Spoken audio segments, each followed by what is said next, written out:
Hello everyone, welcome to sweet memories. Upcoming రివ్యూలోకి వెళ్ళిపోదాం. అమర్ మనోహరి చెప్పిన మాటల్ని గుడ్డిగా నమ్ముతారు. అమర్కి తన రిలేషన్ ఏంటో చెప్పకుండానే మనోహరి క్లోజ్గా ఉండడం అండ్ అరుంధతి ఫోటోని స్టోర్ రూమ్లో పెట్టాలి అని అనుకోవడంతో ఇంకా చాలా అంటే చాలా ఇరిటేటింగ్గా ఫీల్ అవుతారు బాగి అండ్ పిల్లలు.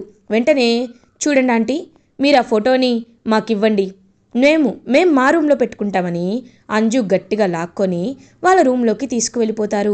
ఇది ఇలా ఉండగా నైట్ అవుతుంది. పిల్లలందరూ అరుంధతి ఫోటో చూస్తూ చాలా బాధపడతారు. అమ్మ, నాన్న గతం మర్చిపోయారు, కానీ నువ్వు గుర్తొస్తావనే కారణంతోనే నీ ఫోటోని స్టోర్ రూమ్లో పడేయాలనుకున్నారు ఆ మనోహరి ఆంటీ. ఆవిడకి నువ్వే ఎలా అయినా సరైన గుణపాఠం చెప్పాలమ్మా, గుణపాఠం చెప్పాలి అని పాపం చాలా అంటే చాలా మనస్ఫూర్తిగా బాధపడుతూ ఉంటారనమాట పిల్లలు. కరెక్ట్గా అదే టైంకి బాగి అమర్కి ఎదురవుతుంది. అమర్ అలా బాగి వైపు చూస్తూ ఉంటారు. మీరు ఎవరు, నాకేమవుతారు అని అడిగేసరికి బాగీకి ఏం చెప్పాలో అర్థం కాదు. పాపం కళ్ళల్లో కన్నీళ్ళు వస్తూ ఉంటే వెంటనే నేను ఈ ఇంట్లో అననేలోపు మనోహరి అక్కడికి వస్తుంది. అమర్ తను పిల్లల్ని చూసుకోవడానికి వచ్చిన కేర్ టేకర్ అని అంటుంది. ఓ అవునా, నైస్ టు మీట్ యూ. మీ పేరేంటి అని అడుగుతారు. నా పేరు బాగి అని అంటుంది. ఓ అవునా అని ఇంకా అమర్ అయితే అలా బాగి వైపు చూస్తూ ఉంటారు. ఇంకా వెంటనే మనోహరి, అమర్ నువ్వు వెళ్ళి రెస్ట్ తీసుకో అని అమర్ని లోపలికి పంపించేస్తుంది. ఇంకా ఫుల్గా తింటుందన్నమాట మనోహరి.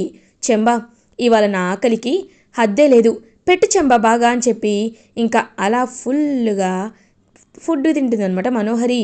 మనోహరి, నువ్వు ఒక్కదానివే తినేస్తే పిల్లలేం తింటారు మనోహరి అని అంటారు. ఏ, వాళ్ళు తింటే నాకేంటి, తినకపోతే నాకేంటి, వాళ్ళు ఏమైపోతే నాకేంటి, ఏం మాట్లాడుతున్నావు చెంబా అని అంటుంది. అది కాదు మనోహరి, ఇంత స్వార్థంగానా అని అంటారు. చెంబా, స్వార్థం అంటేనే నేనంటేనే స్వార్థం. ఆ విషయం నీకు తెలుసు కదా, ఇంకా ఎందుకు చెప్పు, దారా పెట్టు నాకు బాగా ఆకలిస్తుంది అని ఇంక ఫుడ్ తింటూ ఉంటే దుర్మార్గురాలా, అయినా పసిపిల్లలపై ఏంటో నీ కక్ష అని మనసులో అనుకుంటుంది యాదమ్మ. ఇది ఇలా ఉండగా నైట్ అవుతుంది. పిల్లలందరూ పాపం అరుంధతి ఫోటో చూసి బాధపడుతుంటే అమర్ కరెక్ట్గా అప్పుడే అక్కడికి వస్తారు. వచ్చి పిల్లలు అని పిలుస్తారు. ఒక్కసారిగా అమర్ పిల్లలు అని పిలవగానే ఎంతో హ్యాపీగా ఫీల్ అవుతారనమాట. ప్రౌడ్గా పిల్లలందరూ ఇంకా హ్యాపీగా అమర్ వైపు చూస్తూ ఉంటారు. మీరు అని అనేలోపు పిల్లలు, యాక్చువల్లీ మీరు భోజనం చేయలేదని నేను అనుకుంటున్నాను, తను పిలుస్తున్నా మీరు రావటం లేదు, అందుకే మిమ్మల్ని నేను భోజనం చేయమని చెప్పడానికే వచ్చాను, రండి పిల్లలు అని అంటారు అమర్. ఇంకా పాపం అలా పిల్లలందరూ వాళ్ళ డాడ్ అంతలా తనకి చెప్పేసరికి బయలుదేరుతారనమాట భోజనం చేయడానికి. సో అలా ఇంకా భోజనంలో బయలుదేరి అందరూ హ్యాపీగా డైనింగ్ టేబుల్ కూర్చుంటారు. అదే టైంకి బాగి వడ్డించడానికి అమర్కి వస్తుంది. పిల్లలు, నేను మీకు వడ్డిస్తాను, మిస్ అమ్మ నువ్వు సారికి వడ్డించు అని అంటాడు రాథోడ్. ఇంకా బాగి అలా అమర్కైతే భోజనాన్ని వడ్డిస్తుంది. ఈ వంట మీరే చేశారా అని అడుగుతారు అమర్. అవునండి, నేనే చేశాను అని అంటుంది. నిజంగా చాలా టేస్టీగా ఉన్నాయి, ఐ ఐ లైక్ డిట్ మిస్ అమ్మగారు అని అంటారు. ఇంక వెంటనే అలా చూస్తూ ఉంటాడనమాట అమర్. పాపం అమర్ తన్ని మెచ్చుకున్నందుకు బాగి చాలా అంటే చాలా హ్యాపీగా ఫీల్ అవుతుంది. పిల్లలందరూ కూడా మీరు ఈ కర్రీని బాగా ఇష్టపడతారు, అందుకే మిస్ అమ్మ చేసింది అని వాళ్ళు పిల్లలనే విషయాన్ని కూడా తెలియకుండా చేసుకుంటారు. పాపం అలా ఇంకా అమర్ అయితే వాళ్ళందరినీ గమనిస్తూ మనోహర్ని గమనిస్తూ భోజనాన్ని ఇంకా బుజ్జమ్మ వైపు చూస్తూ ఉంటారు. బుజ్జమ్మ ఏమో తినదు, అందరూ తింటూ ఉంటారు కానీ బుజ్జమ్మ మాత్రం తినదు. ఏమైంది పాప, ఎందుకు తింటం లేదు అని అడుగుతారు అమర్. తినబుద్ధి కావటం లేదు సార్ అని అంటుంది. అలా ఎందుకు అనుకుంటావు చెప్పు, నేనున్నాను కదా, నేను తినిపిస్తానురా అని ఇంకా అలా అమర్ తన చేత్తో తన కూతురు బుజ్జమ్మకి భోజనం తినిపిస్తారు. అది చూసి మనోహరి చాలా ఇరిటేటింగ్గా ఫీల్ అవుతుంది. అమర్, ఏం చేస్తున్నావు అమర్ నువ్వు, అయినా ఆ తను తన్నెందుకు అమర్ అని అడుగుతారు. ఇంక వెంటనే అలా చూస్తూ ఉంటాడనమాట అమర్. ఏంటి, ఏం మాట్లాడుతున్నావు మనోహరి గారు, అయినా తను ఎంత చిన్నపిల్ల, ఆ చిన్నపిల్ల తినలేకపోతున్నాను అంటే మనమే ప్రశాంతంగా తనకి తినిపించాలి కానీ ఇలా చేస్తున్నావేంటి అని అంటారు. అలా కాదమర్ అనేలోపు, వద్దు, ఈ విషయంలో మీతో నాకు వాదన వద్దు, నేను ఇలాగే ఉండాలనుకుంటున్నాను అని చెప్పి ఇంకా అలా పాపం బుజ్జమ్మకి ఎంతో హ్యాపీగా తినిపిస్తారనమాట ప్రశాంతంగా. అదంతా చూస్తూ బుజ్జమ్మని చూస్తూ అమర్ని చూస్తూ బాగి చాలా అంటే చాలా హ్యాపీగా ఫీల్ అవుతుంది. ఇది ఇలా ఉండగా మార్నింగ్ అవుతుంది. అమర్ అటు ఇటు తిరుగుతూ ఆలోచిస్తూ ఉంటారు. కరెక్ట్గా అదే టైంకి బాగి అమర్కి కాఫీ తీసుకొని వస్తుంది. ఏవండి, ఇదిగోండి కాఫీ తాగండి అని చెప్పి కాఫీ ఇస్తుంది. థ్యాంక్ యూ మిస్ అమ్మగారు అని అంటారు. పాపం బాగి అలా చూస్తూ, ఏవండి, నేను మీరు క్షేమంగా ఉండాలి అని, క్షేమంగా బయటపడితే దేవుడికి మొక్కుకున్నాను కాబట్టి ఆ మొక్కునికి సమర్పించాలి, మీరు నాతో పాటు గుడికి రావాలి అని అడుగుతారు. సరే, తప్పకుండా వస్తాను అని అంటారు అమర్. ఇంకా అప్పుడే కరెక్ట్గా అలా బాగి గుడికి బయలుదేరుతూ ఉంటే మనోహరి, అమర్ ఎక్కడికి వెళ్తున్నావు అని అంటారు. గుడికి వెళ్ళొస్తాను మనోహరి గారు అని అంటారు. ఏంటి, గుడికా? నేను కూడా వస్తాను అని అంటుంది. పర్లేదు, నేను వెళ్ళొస్తాను మనోహరి గారు, ఏం పర్లేదు అని చెప్పి ఇంకా అలా అమర్ అయితే బాగితో కలిసి గుడికి బయలుదేరుతారు. ఇంకా బాగి పాపం మనస్ఫూర్తిగా, దేవుడా, ఎలా అయినా నేను ఆయనకి భార్యగా ఉండాలి అని నేను ఎప్పుడూ అనుకోలేదు. ఎందుకంటే నేను ఆయన్ని పెళ్లి చేసుకున్నప్పటి నుండి ఆయన ఆరు అక్కని మర్చిపోలేక కొద్ది రోజులు నన్ను దూరం పెట్టారు. ఆ తర్వాత కూడా అనుకోని పరిస్థితుల్లోనే మాకు పాప పుట్టింది. ఏ క్షణం కూడా నేను ఆయన నుండి ప్రేమని ఆశించలేదు. నిస్వార్థంగా నా ప్రేమని మాత్రమే నేను ఆయనకి ఇచ్చాను. కాబట్టి ఇప్పుడు కూడా నేను కోరుకునేది ఒకటే, నా భర్త ఆయుష్, నా భర్త సంతోషమే నాకు ముఖ్యం. నా సంతోషం నాకు ఎప్పుడూ ముఖ్యం కాదు. అది కేవలం నా సెకండరీ ఒపీనియనే. నా భర్త, నా పిల్లలు ఎప్పుడూ సంతోషంగా ప్రశాంతంగా ఉండాలి. ఆయన్ని ఆ మనోహరి ఏమారుస్తుంది. కాబట్టి మనోహరిని ఆయన నమ్మేలా కాకుండా మనోహరి నిజస్వరూపాన్ని ఆయన తెలుసుకునేలా నువ్వే చేయాలి భగవంతుడా, నువ్వే చేయాలి అని పాపం మనస్ఫూర్తిగా కోరుకుంటుంది బాగి. కరెక్ట్గా అప్పుడే ఇంకా అలా అమరైతే ఒక ధ్వజస్తంభం దగ్గర నించుంటారు. ఏమండి, మీరు లోపలికి రాలేదే అని అడుగుతారు. పర్లేదు బాగి గారు. అవును, మీరు ఏం కోరుకున్నారు అని అడుగుతారు. ఇంకేం కోరుకుంటాను, మీ గురించే కోరుకున్నాను అని తన చేత్తో అమర్కి బొట్టు పెడుతుంది బాగి. బాగి కళ్ళల్లో అమరైతే పాపం ఎంతో ప్రేమని చూస్తాడు.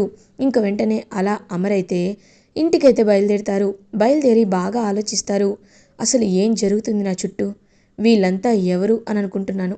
కానీ నాకు గతం ఏముంది, అసలు నా గతం ఏంటి, ఆ విషయాల్ని నేను ఎలా తెలుసుకోవాలి అని అమర్ చాలా డీప్గా ఆలోచించుకుంటారు. ఇది ఇలా ఉండగా పిల్లలందరూ కలిసి బాగా మాట్లాడుకుంటారు. అంజు, సోల్జర్స్, మీ అందరికీ ఒక విషయాన్ని చెప్పాలి. డాడ్కి మనం గుర్తు చేయడం కాదు, డాడ్కే గుర్తొచ్చేలా మనం ఇప్పటి నుండి మన మూవ్స్ని చేయాలి అని అంటారు. ఏంటి, డాడ్ అంతటి డాడ్కే గతం గుర్తు రావాలా అని అంటాడు ఆనంద్. అవును, ఎందుకంటే మనం గుర్తు చేస్తే డాడ్ స్ట్రెస్ అవుతారు. అదే డాడ్కే గుర్తొస్తే అప్పుడు ఖచ్చితంగా డాడ్ బ్రెయిన్ అనేది యాక్టివ్ అవుతుంది కదా. సబ్కాన్షియస్ మైండ్ ఇది నీ ముందే జరిగింది, నీకు ఇది ముందే ఈ బ్రెయిన్కి జరిగింది అనే ఒక సిగ్నల్ ఇస్తుంది. దానివల్ల ఖచ్చితంగా డాడీకి మిస్ అమ్మ తన భార్య అనే విషయం గుర్తుకు వస్తుంది అని అంటారు. ఇంక వెంటనే ఆరు పాప, అవునక్క, నువ్వు చెప్పింది నిజమే. అమ్మ, నాన్న ఇద్దరూ అలా బాధపడుతూ వేరువేరుగా ఉండడం చూస్తుంటే నాకు చాలా బాధగా ఉంది. ఆ మనోహరి ఆంటీని ఏదో ఒకటి చేయాలనిపిస్తుందక్క అని అంటారు. తప్పు బుజ్జమ్మ, అలా అనకూడదు అని అంటారు ఆనంద్. ఏం పర్లేదు, ఎప్పుడైనా ఒక న్యాయం ఉండాలి.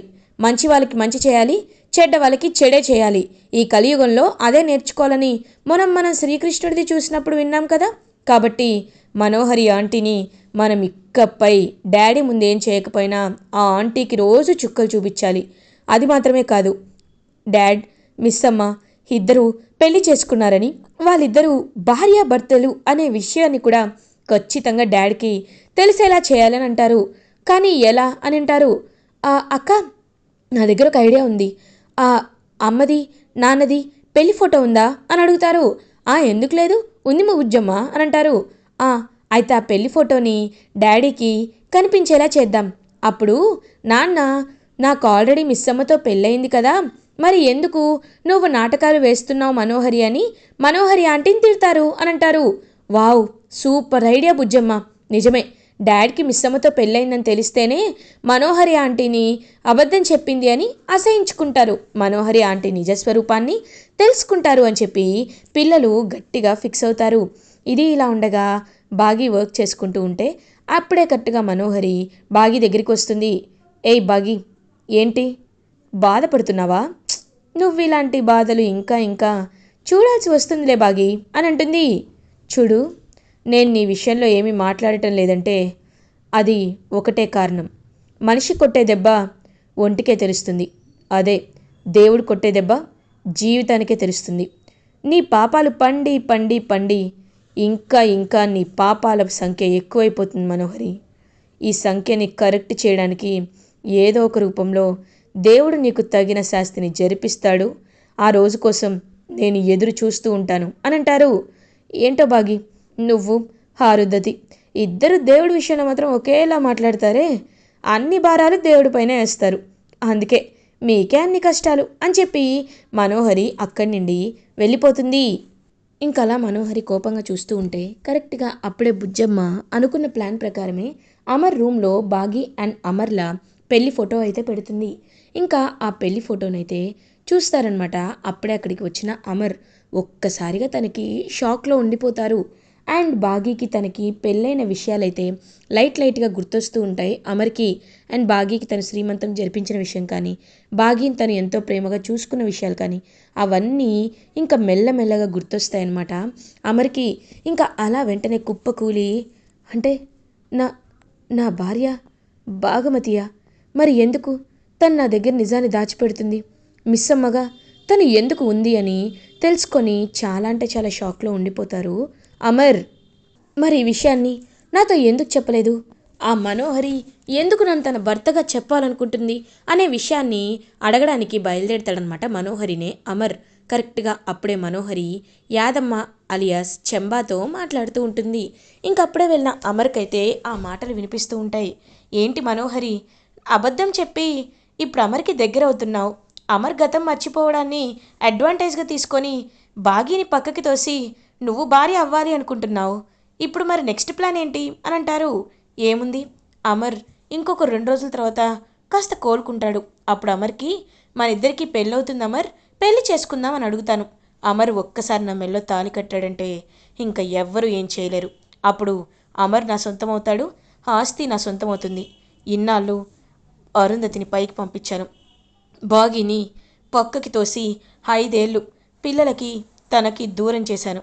అమర్ బాగీల మధ్య దూరం పెంచిన వాళ్ళు మాత్రం సీతారాముల్లాగే కలిసిమెలిసి ఉన్నారు. కానీ తర్వాత సీతారాముల ప్రేమ ఎలా తగ్గలేదో వనవాసం తర్వాత కూడా అలాగే జరిగింది. కాబట్టి ఇప్పుడు చెప్తున్నాను, అమర్తో పెళ్ళే నా మెయిన్ టార్గెట్. దానికోసం నేను ఎంతమంది ప్రాణాలనైనా తీస్తాను, ఎన్ని మోసాలైనా చేస్తాను అని అంటుంది. ఒక్కసారిగా మనోహరి నిజస్వరూపం తెలుసుకొని అమర్ అలా షాక్లో ఉండిపోతారు. అంటే కావాలని ఈ మనోహరి నా జీవితాన్ని నాశనం చేయాలనుకుంటుందా? అడ్డొచ్చిన వాళ్ళందరినీ చంపాలనుకుంటుందా?